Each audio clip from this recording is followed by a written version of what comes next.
Good morning, students. Welcome to this another beautiful session of accounts. Hope you are all safe. Today we will be taking up example number 5 of your textbook, page number 34. Page number 34.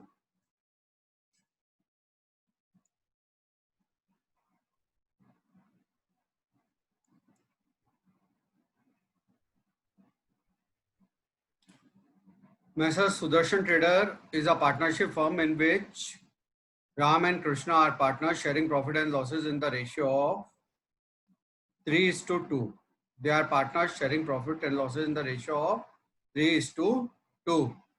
From the following trial balance, prepare final accounts for the year ending 2018 and 19. So you have to prepare final account for the year 2018-19 and their profit sharing ratio is 3:2. It is given in the question 3:2. But you see here they have distributed profit equally. In profit and loss account they are distributed profit equally. So it appears that there is a mistake in the question. So they are sharing profit and losses equally. In place of in the ratio of 3:2 you write they are sharing profit and losses equally. They are sharing profit and losses equally. So please make a correction in the question. Now we shall proceed. From the following trial balance, prepare final account. So first is opening stock. Let us go through all the items one by one. Opening stock, it will go in the trading account, debit side, capital account. So you see here, capital account and current account both are given. So capital account will directly go into the balance sheet and day-to-day transaction will be given effect in current account. जो रोजाना के transaction होते हैं उनको current account में effect देंगे और capital account को अपन छेड़ेंगे नहीं, इसे डायरेक्टली बैलेंस शीट में लिख देंगे.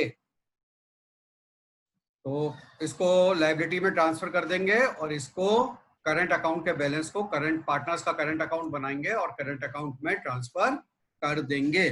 Purchases, it is a direct expenditure. It will go in the trading account, debit side. Sales, direct income, it will go in the trading account, credit side. Sundry debtors and creditors are balance sheet item. Debtors, asset, creditor, liability. Bill receivable, asset, bills payable, liability. And commission, it is an indirect expenditure. It will go in the P&L account. Wages, it is a direct expenditure. It will go in the trading account. Salary, it is an indirect expenditure. It will go in P&L account, debit side. Furniture, plant and machinery are asset. They will go in the balance sheet, asset side. RDD, reserve for doubtful debt. RDD given in the trial balance is known as old RDD. What we will do with it, I will explain when we proceed further. Investment, it is an asset side of the balance sheet. Loan and advances given, it is loans and advances given, so it is an asset. Insurance is an indirect expenditure, P&L account, debit side. Bad debt, amount which you cannot recover from your customer, it is an indirect loss. It will go in the P&L account, debit side. Now, government bonds purchased on 1/1/2019. So 1/1/2019. In the bracket it is written purchased on. So immediately in the back of your mind a bell should ring that it is a hidden adjustment.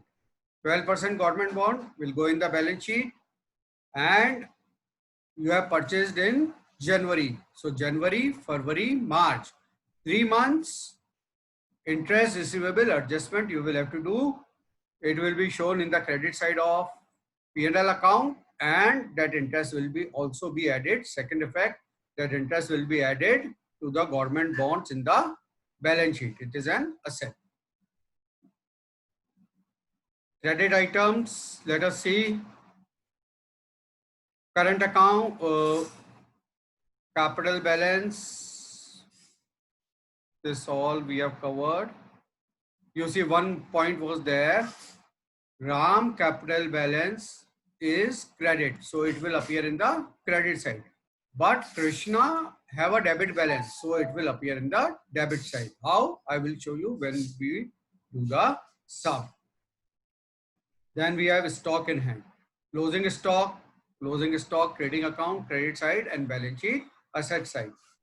Salary to Ram is 6,000. So whatever salary is given to the partner, it is a expenditure for the business. It is an indirect expenditure. It will come in the debit side of P&L account. The second effect will be, it will be credited to partner's capital account. Krishna is allowed a commission of 3% on net sale. So you will, on the sales value, you will have to calculate 3%, and what all the amount come, it is an expenditure for the business. The expenditure will be debited to P&L account and credited to Krishna's capital account in the current account. Salary will also be credited in the current account and commission will also be credited in the current account. Then interest will also be credited. Interest is to be given to the partner at a rate of 5%. So what all fixed capital is there, on that fixed capital, we will have to calculate interest at a rate of 5%. And the interest given to the partner, जो partner को interest दिया जाता है वो business का expenditure है, तो P&L account के डेबिट साइड में आएगा और पार्टनर्स को क्रेडिट कर दिया जाएगा. Provide depreciation, depreciation is a loss, indirect loss, P&L account के डेबिट साइड में आएगा और प्लांट एंड मशीनरी में से माइनस होगा. देन ये फर्दर बेड डेट है. फर्दर बेड डेट का आप क्या करोगे, 3,000 बेड डेट में ऐड करोगे, डेटर्स में से माइनस करोगे. प्रीपेड एक्सपेंड इंश्योरेंस है तो इसको क्या करोगे, इंश्योरेंस में से माइनस करोगे. और दूसरा इफेक्ट, ये आपका असेट है 500 रुपया, प्रीपेड इंश्योरेंस, इसको बैलेंस शीट में असेट साइड में बताओगे. तो अब अपन क्या करते हैं, सारे एडजस्टमेंट को मार्क कर लेते हैं. Salary to Ram and commission to Krishna, तो इनका करंट अकाउंट में राम को और कृष्णा को मार्क कर लेते हैं. ये अपन ने हाईलाइट कर लिया. दूसरा adjustment, interest to partners is to be provided at 5%. तो इसकी कैपिटल के ऊपर इंटरेस्ट प्रोवाइड करा जाएगा और ये इंटरेस्ट कहाँ पे जाएगा, करंट अकाउंट में. तो इसको 2 बार आपको मैंने समझाया था, 2 बार यहाँ पे 2 स्टार लगा लेंगे. आप जब पेन पेंसिल से करेंगे तो यहाँ पे राम के आगे 2 स्टार मार्क लगा लेंगे, तो आपको पता होगा यहाँ पे 2 एडजस्टमेंट करने हैं. Depreciation on plant and machinery, तो प्लांट एंड मशीनरी को हाईलाइट कर देते हैं. Depreciation on plant and machinery 3,000 रुपया फर्दर बेड डेट है. तो बेड डेट आपको दे रखा है, बेड डेट आपको दे रखा है, तो बेड डेट में आप क्या करेंगे, ऐड कर लेंगे और डेटर्स में से माइनस कर लेंगे. मैंने दोनों को हाईलाइट कर दिया. प्रीपेड इंश्योरेंस 500, इंश्योरेंस में से माइनस करेंगे, इसको भी मैंने हाईलाइट कर दिया. इसको यहीं पे ही हाईलाइट कर लेता हूं और बाकी सबको. अब let us proceed to do the sum. इस बार आपका 18-19 का है, जो फाइनेंशियल ईयर है आपका 18-19.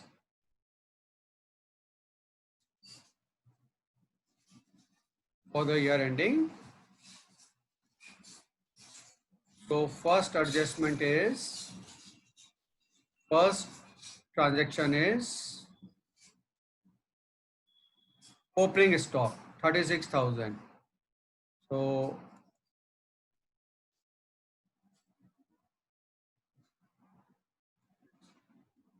to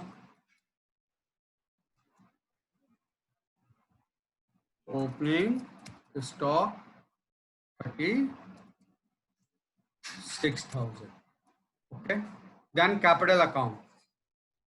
This is a do you see, this is the new thing in this question. This is a fixed capital. Current account is also given. So fixed capital will straight away go into the liability. You will write straight away in the liability side of the balance sheet. So capital account, balance sheet, you will write capital account, Ram and Krishna. What is the balance of Ram? 160, 1,60,000 and 80,000. Then current account. Current account,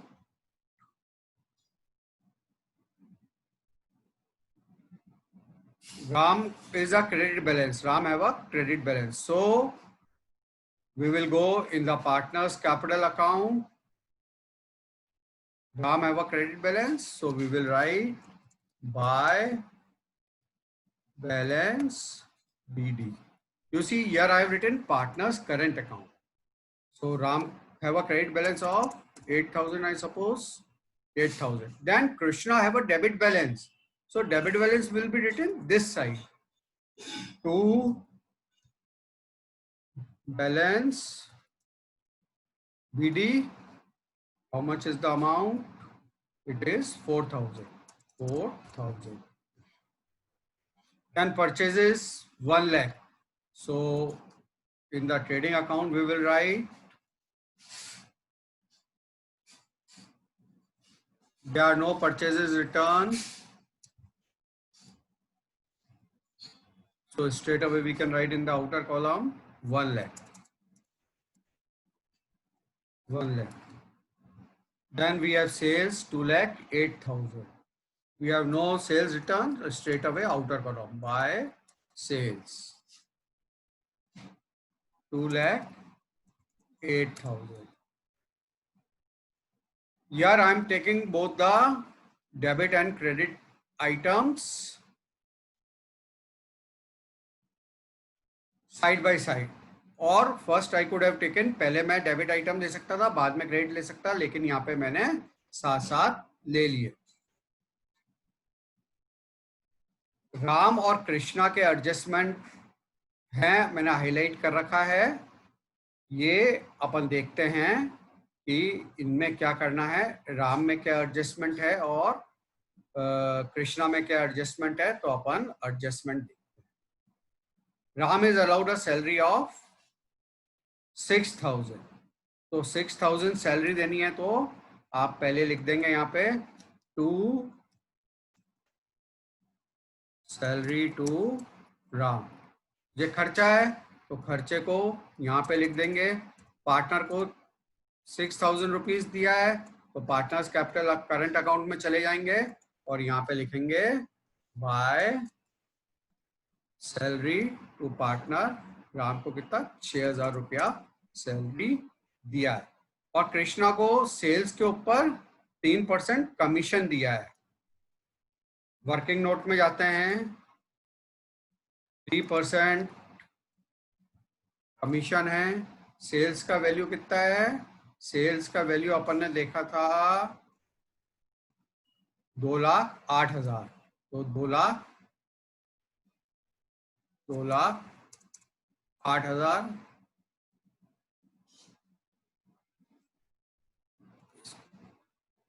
इसको 3% लिखा और calculate किया is equal to this into 3%. यहाँ पे अपन ने percentage का निशान अपन इधर करता है is equal to this into 3%. तो ये आपका 6,240 रुपया कमीशन देना है.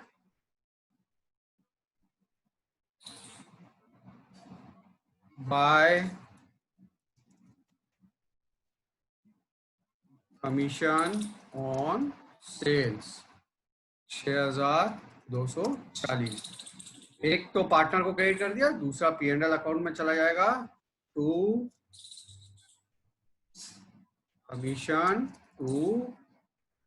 Commission on sales 6,240. अब देखिए, इसमें मैंने आपको बोला था 2 स्टार मार्क करना, तो एक एडजस्टमेंट तो अपन ने ये कर लिया, राम में कृष्णा में कमीशन और सैलरी का। दूसरा एडजस्टमेंट क्या है अपन देखते हैं। Interest is to be allowed 5% per annum on capital. तो कैपिटल कितनी है इनकी, 160 और 80,000। तो 160 और 80,000, 160 और 80,000, इनको 5% कितना है, 5%, 5%। तो कमीशन इनको देंगे 160 इंटू 5%, ये आपका हो गया 8,000। और इधर भी 5%, तो कैसे कैलकुलेट करोगे, 80,000 इंटू 5/100, तो ये आपका 8,000 और 4,000, ये इंटरेस्ट ऑन कैपिटल। तो इंटरेस्ट ऑन कैपिटल इनको दिया जा रहा है, तो इनके करंट अकाउंट में अपन क्रेडिट करेंगे बाय इंटरेस्ट ऑन कैपिटल, 8,000 और 4। Interest on capital is a expenditure of the firm. तो ये एक्सपेंडिचर आपको P&L अकाउंट के डेबिट साइड में लिखना पड़ेगा। तो interest on capital, inner column में ये आपको राम और यहाँ पे कृष्णा, एक का 8,000 है और एक का 4,000 है। आउटर कॉलम में आप 12 कितना है, कितना है, यही अमाउंट है या कुछ 8,000 और 4,000, ठीक है। तो ये आपने 2 एडजस्टमेंट कर दिया, परचेज और सेल आपने लिख दिया। डेटर्स, डेटर्स को अपना हाईलाइट कर रखा है, इसका मतलब इसमें एडजस्टमेंट है, अपन इनर कॉलम में लिखते हैं debtors.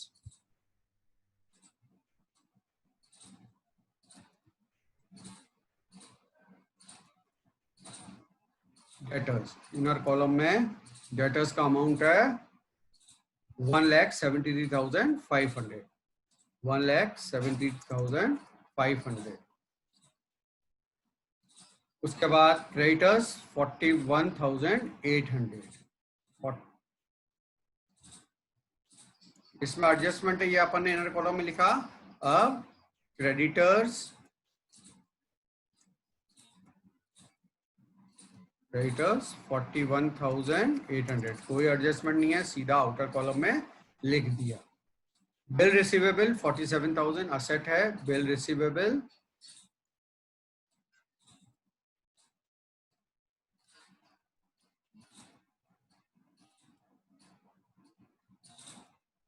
Bill receivable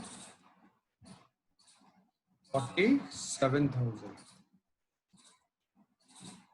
bills payable 21,000,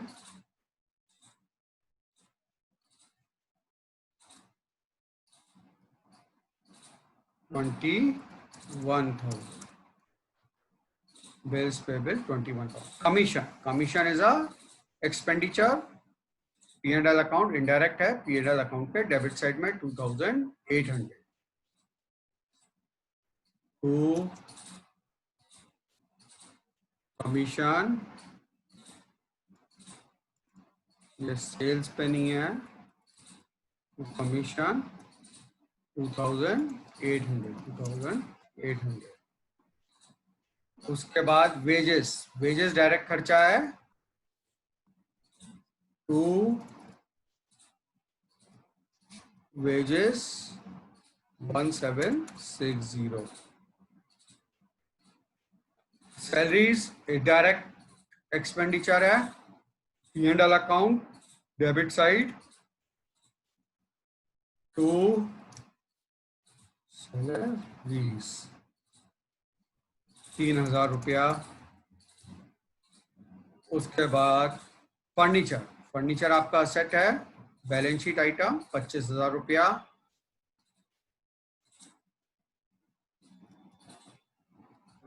furniture 25,000 रुपया, कुछ डेप्रिसिएशन नहीं है। अपन ने मार्क नहीं करा है। फिर प्लांट एंड मशीनरी, इसमें एडजस्टमेंट है inner column, plant and machinery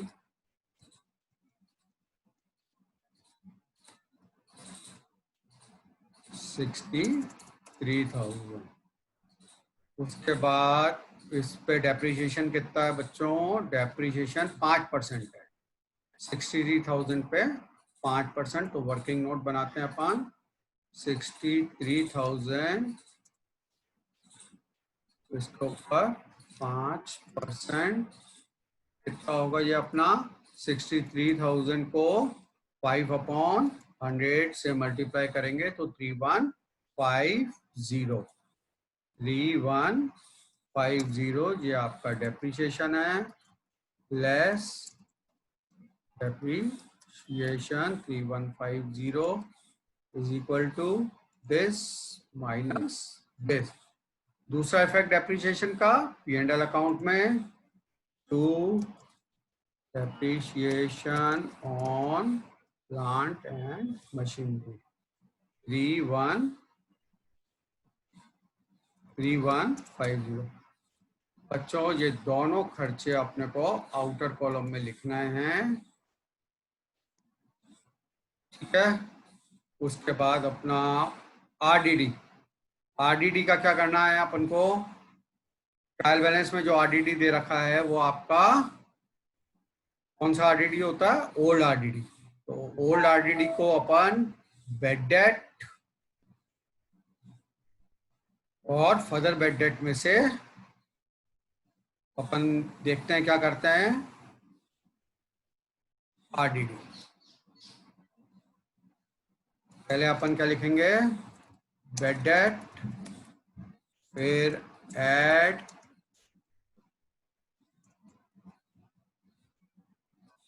further bed date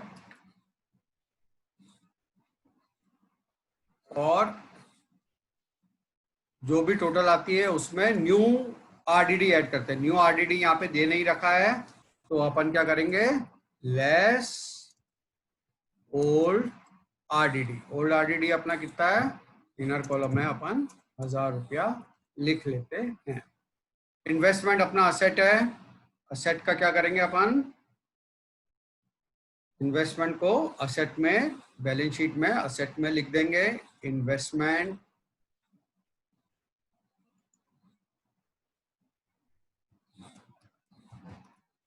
कितना अमाउंट है इन्वेस्टमेंट का, 10,500, 10,500। लोन्स एंड एडवांसेस गिवन, ये फिर असेट है 35,240, loans and advances given, loans and advances given, loans and advances given 35,240। उसके बाद इंश्योरेंस, इंश्योरेंस अंडरलाइन कर रखा है, इसका मतलब एडजस्टमेंट है। इंश्योरेंस अपना इनडायरेक्ट लॉस है, कौन सा लॉस है, इनडायरेक्ट लॉस है। इंश्योरेंस आपका 2,500 रुपया इनर कॉलम में लिखा। क्या एडजस्टमेंट है इसमें, पॉइंट नंबर 6 प्रीपेड है। तो जो प्रीपेड है मतलब पहले से आपने दे दिया है, इसको क्या करते हैं, माइनस प्रीपेड 500 रुपया और ये 2,000 रुपया। और ये जो जो प्रीपेड है इसको अपन कहाँ लिख देंगे, बैलेंस शीट में, प्रीपेड इंश्योरेंस, प्रीपेड इंश्योरेंस 500 रुपये। फिर बेड डेट, बेड डेट को अपन P&L अकाउंट में लिखेंगे। ये ट्रायल बैलेंस में दे रखा है, इसका मतलब इसका एडजस्टमेंट हो चुका है 500 रुपया। इसको ये वाले बेड डेट जो ट्रायल बैलेंस में दे रखे होंगे ये इनको डेटर में से माइनस मत करना, डेटर में से माइनस होंगे further bed date. Further bed date कितना दे रखा है आपको क्वेश्चन में, 3,000 रुपये is not recoverable from the customer. तो जो 3,000 है एक इफेक्ट यहाँ पे, दूसरा इफेक्ट डेटर में से minus 3,000 less new bad debt. और यहाँ पे 1,70,500। ठीक है बच्चों,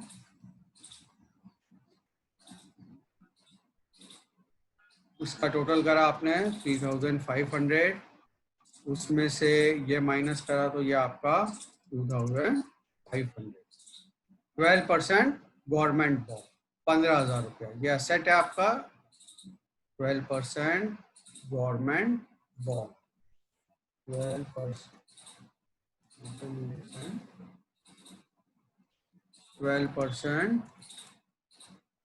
गवर्नमेंट बॉन्ड कितना है? 15,000 रुपया। उसमें एडजस्टमेंट है, हिडन एडजस्टमेंट क्या है? 15,000। आपने 15,000 यहाँ पे लिखा। रेट ऑफ इंटरेस्ट क्या है? 12%।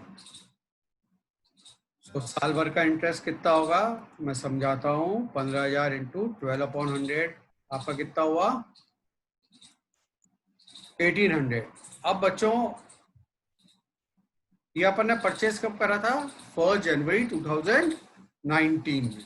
तो जनवरी फरवरी मार्च, जनवरी फरवरी मार्च अपने को केवल 3 महीने का इंटरेस्ट मिलेगा। कितने महीने का? 3 महीने का इंटरेस्ट मिलेगा। तो 3 महीने का ये इंटरेस्ट जो अपन ने कैलकुलेट किया है, ये क्या है? साल भर का। 3 महीने का करने के लिए अपन को क्या करना पड़ेगा? 3 डिवाइडेड बाय 12, तो ये आपका 1/4 हो जाता है। तो 1,800 को 1/4 से मल्टीप्लाई करोगे तो कितना आएगा? 450। भाई वापस समझाता हूँ। 15,000 आपका इन्वेस्टमेंट था, 12% रेट ऑफ इंटरेस्ट है, तो साल भर का इंटरेस्ट कितना हुआ? 1,800। लेकिन अपन ने परचेज करा है जनवरी में, तो अपन को केवल 3 महीने का इंटरेस्ट मिलेगा। तो 3/12, 3 डिवाइडेड बाई 12 सिंप्लीफाई करके ये 1/4 हो जाएगा। 1,800 इंटू 1/4 आपका 450 आपका इंटरेस्ट रिसीवेबल है। क्या है? एड इंटरेस्ट बिल 450, ये आपका क्या हो गया? 15,450। और ये आपकी इनकम है, आप इसको इनडायरेक्ट इनकम है, P&L अकाउंट में बता देंगे बाय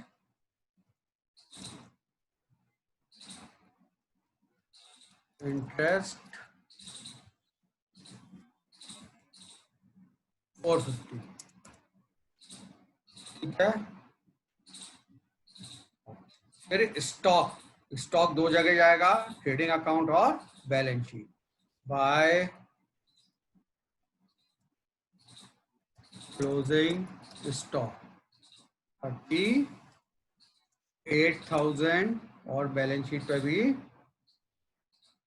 क्लोजिंग स्टॉक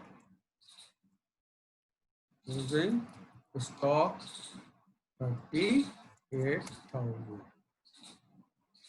ये वाला एडजस्टमेंट कर ही लिया। सैलरी और कमीशन, पार्टनर का इंटरेस्ट भी दे दिया, डेप्रिसिएशन भी प्रोवाइड कर दिया, bed date, further bed date भी कर दिए, प्रीपेड भी, सारे एडजस्टमेंट अपन ने कर दिए।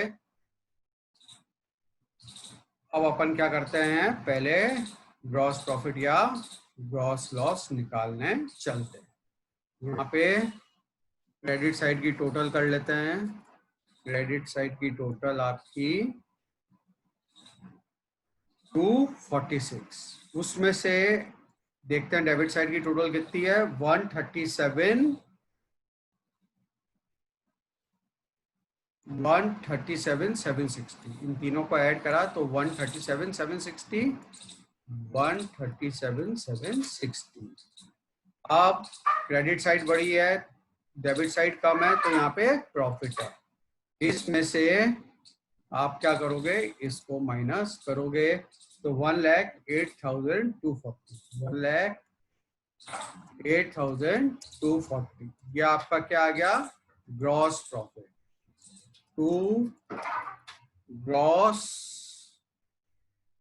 प्रॉफिट, यहाँ पे टोटल 246 इतनी आ रही है टोटल। इन तीनों की आपने टोटल करी 246। यहाँ पे टोटल लिख देंगे TOTL और इधर भी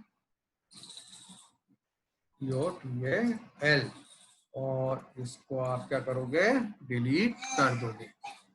तो ये आपका ट्रेडिंग अकाउंट हो गया बच्चों। अब ग्रॉस प्रॉफिट को कहाँ लेके जाते हैं, P&L अकाउंट में, बाय ग्रॉस प्रॉफिट। कितना है ग्रॉस प्रॉफिट आपका, 1,08,240। ये इतना ही है ना बच्चों, 1,08,240।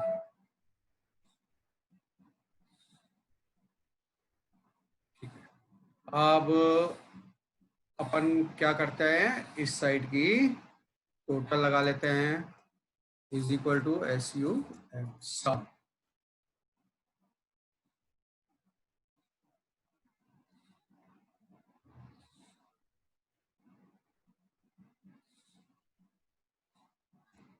आपका 1,08,690 कितना आ रहा है, 1,08,690, 1,08,690। ठीक है, अब अपन डेबिट साइड की टोटल करते हैं। डेबिट साइड की टोटल कितनी आती है, देखते हैं। डेबिट साइड की टोटल आपकी आई है 37,690। यहाँ पे लिखते हैं 37,690। क्रेडिट साइड बड़ी है तो बड़ी साइड में से छोटी साइड को माइनस करते हैं। ये आपका नेट प्रॉफिट 71,000 कितना आया, 71,000। अब इस नेट प्रॉफिट को to net profit transfer to किसको, राम को और कृष्णा को ट्रांसफर करेंगे। प्रॉफिट ये 71,000 है बच्चों, 71,000। अच्छा, अब इनका प्रॉफिट शेयरिंग मैंने यहाँ पे आपको करेक्शन कराया था, ये 3:2 नहीं है, ये profit in equal ratio. Book ने भी इक्वल के हिसाब से ही सॉल्व कर रखा है, तो अपन यहाँ पे करेक्शन कर लेते हैं इन इक्वल रेशियो। तो 71,000 को डिवाइड करते हैं हाफ हाफ, 71,000 को 50-50 करते हैं। 71,000 50% कितना होगा, अपन देखते हैं। 71 इंटू 50/100, तो दोनों को कितना मिलेगा, 35,500। 35,500 35,500 35,500, और ये टोटल देख लेते हैं अपनी इतनी आ रही है ना,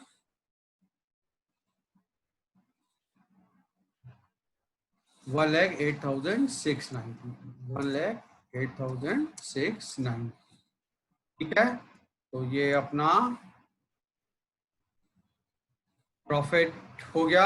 अब इस प्रॉफिट को क्या है, करंट अकाउंट में ट्रांसफर कर देते हैं। क्या लिखेंगे यहाँ पे, बाय P&L अकाउंट 35,500 और इधर 35,500। अब क्या करेंगे, अब अपन इसकी टोटल लगाएंगे। ये इसकी टोटल 45,740, 45,740। एक बार वापस देख लेते हैं, 45,740। इधर की टोटल लगाते हैं राम की, ये टोटल आती है 57,500, 57,500। अब राम की क्रेडिट साइड में से राम का डेबिट साइड माइनस करते हैं, तो यहाँ पे कुछ नहीं है, तो यह आ जाएगा टू बैलेंस CD, कितना लिख देंगे ऐसे, 57,500। ठीक है, और कृष्णा का क्या होगा, 45 में 740 में से 4,000 माइनस करना पड़ेगा, तो ये कितना हो जाएगा, 41,740। तो ये 57,500 और ये 45,740। ठीक है बच्चों, अब ये करंट अकाउंट का क्रेडिट बैलेंस है। क्या है, क्रेडिट बैलेंस। तो इस क्रेडिट बैलेंस को अपन कहां पे ट्रांसफर करेंगे, बैलेंस शीट में, partners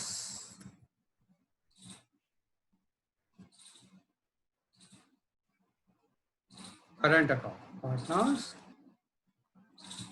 current account, Ram and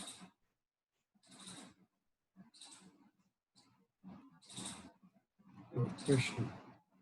इसका कितना है 57,500, 57,500। कृष्णा का कितना है 41,740, 41,740।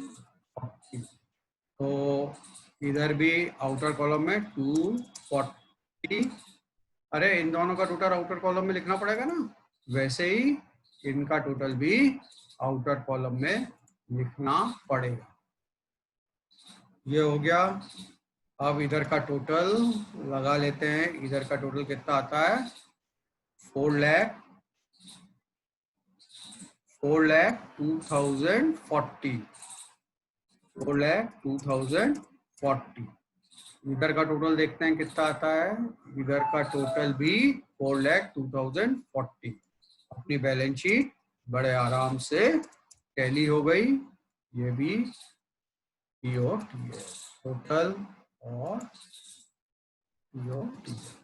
तो इस तरीके से बच्चों अपना सम बिना कोई दिक्कत। पर नया पॉइंट केवल यही था, जो भी सैलरी, कमीशन, इंटरेस्ट, प्रॉफिट है वो करंट अकाउंट में जाता है। कैपिटल अकाउंट ऐसे का ऐसा अपन इधर लिख देते हैं। So we have completed the sum very easily, बिना कोई दिक्कत के। प्रैक्टिस करिए। कोई दिक्कत हो, ये व्हाट्सएप नंबर है, ईमेल नंबर है, आप पूछिए, आपके सवालों का जवाब दिया जा रहा है। एंड प्लीज प्रैक्टिस करते रहिए। नेक्स्ट क्लास में अपन करेंगे सम नंबर 7। कौन सा सम? सम नंबर 7। ठीक है बच्चों? So keep learning, stay home, stay safe and help at home. ठीक है? Thanks for watching.